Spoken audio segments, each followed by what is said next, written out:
나는 오직 주의 사랑을 의지하여 싸우니 나의 마음은 주의 구원을 기뻐하리이다. 시편 13편 5절 말씀입니다. 이 짧은 고백은 거센 폭풍우가 몰아치는 바다 한가운데서 닻을 내리는 선장의 비장한 결단과도 같습니다. 여러분, 혹시 불이 꺼진 긴 터널을 홀로 걸어보신 적 있으십니까? 입구의 빛은 사라졌고 출구의 빛은 도무지 보이지 않는 그 칠흑 같은 어둠 속 말입니다. 그곳에서는 시간 감각조차 희미해집니다. 내가 얼마나 걸었는지 알 수 없게 되고 들리는 것이라고는 나의 거친 숨소리와 터벅거리는 발자국 소리뿐입니다. 인생에도 정확히 이런 시간이 찾아옵니다. 하나님이 철저하게 침묵하시는 시간, 아무리 불러도 메아리조차 없는 영혼의 겨울이 우리를 덮칠 때가 있습니다. 기도는 천장에 부딪혀 떨어지는 것 같고 세상 사람들은 다 행복해 보이는데 나만 홀로 고립된 섬에 갇힌 듯한 외로움이 밀려옵니다. 새벽이 오기 직전이 가장 어둡다는 걸 알지만 당장 이 어둠을 견디기가 너무나 버겁습니다. 우리는 기다림에 익숙하지 않은 속도의 시대를 삽니다. 클릭 한 번이면 해결되는 세상에서 하나님의 침묵은 우리에게 당혹감을 넘어 분노를 일으키기도 합니다. 하지만 여러분, 영혼의 계절은 속도가 아니라 깊이로 흘러갑니다. 칠흑 같은 밤이 지나야 새벽이 오듯 하나님의 침묵은 방치가 아니라 더 깊은 만남을 위한 필수적인 준비 과정입니다. 혼란한 세상 속 변치 않는 진리를 찾는 시간, 철학이 묻고 시편이 답하다의 다비드입니다. 오늘은 어느 때까지니까 라는 처절한 탄식이 어떻게 내가 주를 찬송하리이다 라는 확신의 노래로 바뀌는지 그 신비로운 여정을 다윗과 함께 걸어보려 합니다. 기약 없는 기다림에 지친 여러분의 마음을 변치 않는 하나님의 사랑인 헤세드로 채우는 시간이 되기를 소망합니다.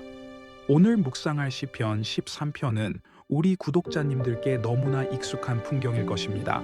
사울 왕의 창을 피해 숨죽이던 아둘람 동굴 혹은 아들의 반역으로 맨발로 울며 넘던 감람산 언덕. 우리는 다윗의 그 처절했던 도망자의 삶을 이미 수차례 목격했습니다. 목숨이 경각에 달렸는데 하나님마저 주무시는 것만 같은 그때 다윗은 점잖 빼지 않고 있는 그대로의 감정을 쏟아냅니다. 절망의 끝에서 피어나는 소망의 언어를 기억하며 오늘의 성경 말씀 봉독하겠습니다. 여호와여, 어느 때까지니이까? 나를 영원히 잊으시나이까? 주의 얼굴을 내게서 어느 때까지 숨기시겠나이까? 나의 영혼이 번민하고 종일토록 마음에 근심하기를 어느 때까지 하오며 내 원수가 나를 치며 자랑하기를 어느 때까지 하리이까? 여호와 내 하나님이여, 나를 생각하사 응답하시고 나의 눈을 밝히소서. 두렵건대 내가 사망의 잠을 잘까 하오며 두렵건대 나의 원수가 이르기를 내가 그를 이겼다 할까 하오며 내가 흔들릴 때에 나의 대적들이 기뻐할까 하나이다. 나는 오직 주의 사랑을 의지하여 싸우니 나의 마음은 주의 구원을 기뻐하리이다. 내가 여호와를 찬송하리니 이는 주께서 내게 은덕을 베푸심이로다. 아멘. 시편 13편은 시작부터 숨이 턱 막히는 절규로 문을 엽니다. 다윗이 뱉은 첫 마디는 찬양이 아니라 날선항이었습니다. 어느 때까지니까? 우리말 성경에는 문장 속에 녹아 있지만 히브리어 원문을 보면 이 짧은 1, 2절 사이에 아드 아나 how long, 즉 어느 때까지입니까? 라는 외침이 무려 4번이나 반복됩니다. 이것은 점잖은 질문이 아닙니다. 가슴을 쥐어뜯으며 토해내는 비명입니다. 나를 영원히 잊으셨습니까? 얼굴을 숨기시겠나이까? 내 번민이 언제 끝납니까? 원수가 자랑하는 꼴을 언제까지 봐야 합니까? 다윗은 지금 하나님과의 관계, 자신의 내면, 그리고 외부 환경까지 총체적인 붕괴를 경험하고 있습니다.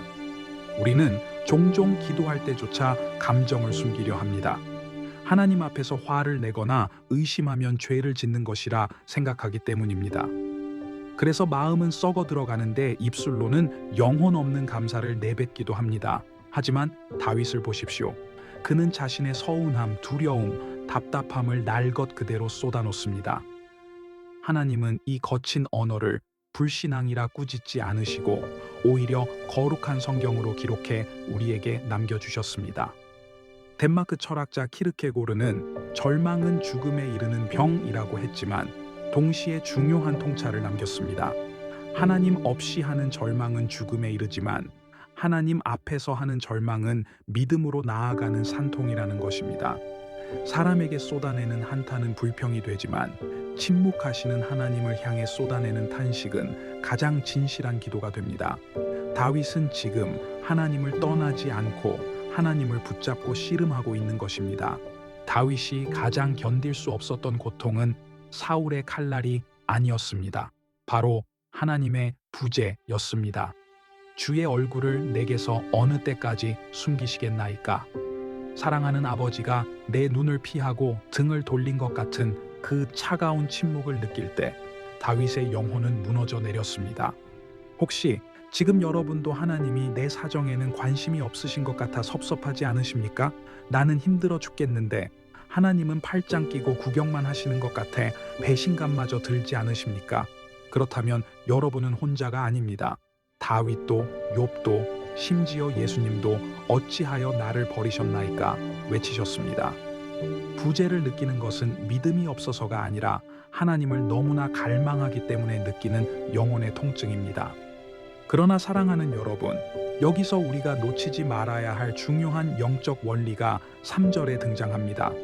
여호와 내 하나님이여 나를 생각하사 응답하시고 나의 눈을 밝히소서. 다윗은 상황을 바꿔달라고 하기 전에 가장 먼저 나의 눈을 밝혀달라고 기도합니다. 이것이 무슨 뜻일까요? 사람이 깊은 우울에 빠지면 시야가 극도로 좁아지는 터널 시야를 겪습니다. 나를 괴롭히는 문제만 커다랗게 보이고 그 뒤에 계신 하나님은 보이지 않게 됩니다.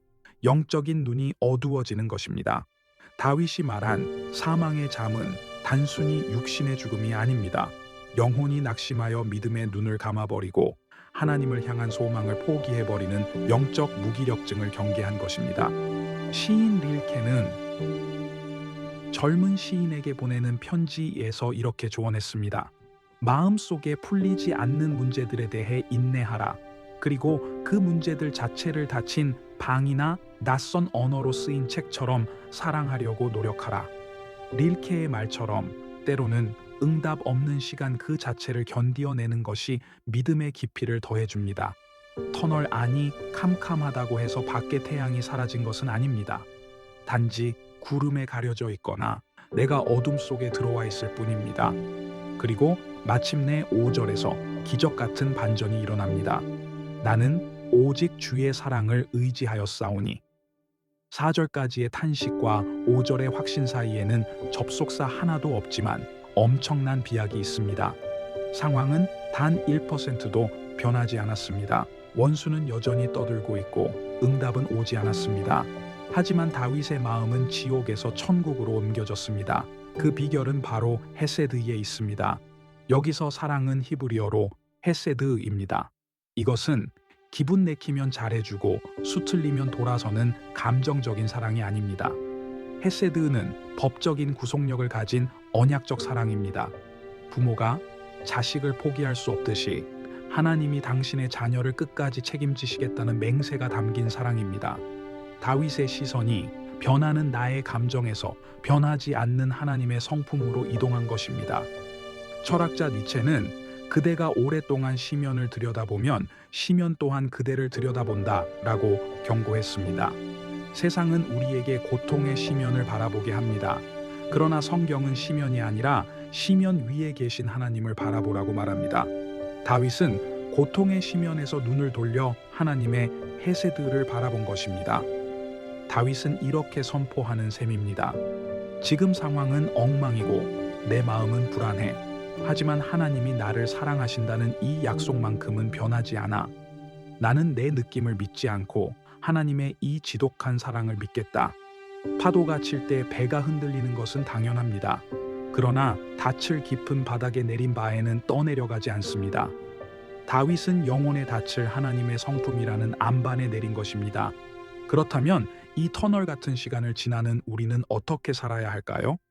다윗의 고백을 통해 3가지 지혜를 얻을 수 있습니다. 첫째, 솔직한 탄식을 멈추지 마십시오. 하나님 앞에서 연기하지 마십시오. 억울하면 억울하다고, 힘들면 죽겠다고 소리치십시오. 침묵하시는 하나님을 향해 끊임없이 말을 거는 것, 비명을 지르더라도 기도의 자리를 떠나지 않는 것, 그것이 관계의 끈을 놓지 않는 가장 위대한 믿음입니다. 둘째, 해석의 눈을 바꾸십시오. 6절에서 다윗은 주께서 나에게 은덕을 베푸심이로다 라고 과거형으로 노래합니다. 지금 당장은 응답이 없지만 지난 날을 돌아보니 죽을 고비마다 하나님이 나를 업고 건너오셨음을 깨달은 것입니다. 과거에 에베네셀 하나님을 기억해낼 때 현재의 고난을 해석할 눈이 열립니다. 그때도 지켜주셨으니 이번에도 반드시 지켜주실 것이다. 이것이 성도의 배짱입니다. 셋째, 미래의 기쁨을 현재로 당겨오십시오. 나의 마음은 주의 구원을 기뻐하리이다. 아직 구원은 오지 않았지만 다윗은 믿음으로 미리 기뻐합니다. 신학자 본회퍼 목사님은 감옥에서 죽음을 앞두고도 선한 능력에 감싸여 평안을 노래했습니다. 환경이 주는 두려움보다 하나님이 주시는 평안을 먼저 선택하는 것, 이것이 우리가 터널을 통과하는 유일한 방법입니다. 사랑하는 성도 여러분, 인생의 어느 지점을 지나고 계십니까? 어느 때까지니까? 라는 한숨이 맴돌고 있지는 않으십니까? 기억하십시오. 침묵은 거절이 아닙니다. 농부가 씨앗을 흙으로 덮어두는 것은 버린 것이 아니라 싹을 틔우기 위한 기다림입니다. 어둠 속에서 식물의 뿌리가 깊어지듯 여러분의 믿음의 뿌리는 그 어느 때보다 단단하게 자라고 있습니다. 오늘 여러분의 탄식이 변하여 찬송이 되기를 축복합니다. 내 감정을 믿지 말고 하나님의 약속을 믿으십시오. 구름 뒤에 태양은 여전히 빛나고 있습니다. 하나님은 여러분을 단 한순간도 잊지 않으셨습니다. 가장 좋은 타이밍에 가장 완벽한 방법으로 반드시 응답하실 것입니다. 이제 잠시 답답한 마음을 주님께 남김없이 토해내는 기도를 드리겠습니다. 운전 중이거나 이동 중이신 분들은 마음으로 함께 해주십시오. 사랑과 은혜가 풍성하신 하나님 아버지, 오늘 다윗처럼 어느 때까지입니까? 라고 묻고 싶은 타는 목마름으로 주님 앞에 섭니다. 캄캄한 터널 속에서 지치고 상한 마음을 있는 그대로 내어놓습니다. 주님, 때로는 주님이 너무 멀게 느껴져 두렵고 현실의 벽 앞에서 한없이 작아지는 우리를 불쌍히 여겨주시옵소서. 주님, 우리의 눈을 밝혀주시옵소서. 고난이라는 어둠에 갇혀 주님의 얼굴을 보지 못하는 우리에게 믿음의 눈을 뜨게 하사 침묵 속에서도 일하시는 주님의 손길을 보게 하옵소서. 날마다 변하는 내 감정이 아니라 영원히 변치 않는 주님의 언약적 사랑, 그 헤세드 외 우리 영혼의 닻을 깊이 내리게 하옵소서. 지금도 병상에서 고통받는 환우들, 경제적 어려움으로 잠 못 이루는 가장들, 미래가 불안한 청년들, 관계의 상처로 홀로 우는 모든 심령을 어루만져 주시옵소서. 오늘 우리의 탄식이 변하여 기도가 되고 근심이 변하여 찬송이 되는 대반전을 허락하여 주시옵소서. 마침내 주께서 나에게 은혜를 베푸셨다 간증할 그날을 신뢰하며 우리를 끝까지 포기하지 않으시는 예수 그리스도의 이름으로 기도드립니다. 아멘. 오늘 묵상을 통해 주님께서 소망의 빛을 비추어 주셨기를 바랍니다. 터널은 끝이 있기에 터널입니다. 반드시 출구는 나옵니다. 저는 영상을 보시는 구독자 여러분을 위해 매일 새벽 기도하고 있습니다. 여러분의 삶에 짊어진 무거운 짐이나 나누고 싶은 기도 제목이 있다면 댓글이나 영상 설명란에 구글 폼으로 보내주십시오. 삶의 무게가 느껴지는 화요일과 목요일, 그리고 영혼의 안식이 필요한 주일, 저는 일주일에 3번 이 자리에서 말씀의 등불을 켜고 여러분을 기다리겠습니다. 성경의 지혜와 철학적 통찰을 통해 함께 진정한 위로를 찾아가는 이 여정에 계속 동행해 주십시오. 구독과 좋아요는 이 등불이 꺼지지 않게 하는 귀한 기름이 되며 주변에 힘들어하는 이들에게 공유해 주시면 감사하겠습니다. 오늘의 묵상이 깊은 어둠 속에서도 주님의 손을 놓지 않는 용기가 되었기를 간절히 기원합니다. 다음 시간에는 어리석은 자는 하나님이 없다 하도다 라고 외치는 세상 속에서 성도는 어떻게 믿음을 지키며 살아가야 하는지 시편 14편을 통해 깊은 은혜를 나누겠습니다. 하나님은 침묵 속에서도 당신을 사랑하십니다. 감사합니다. 아멘.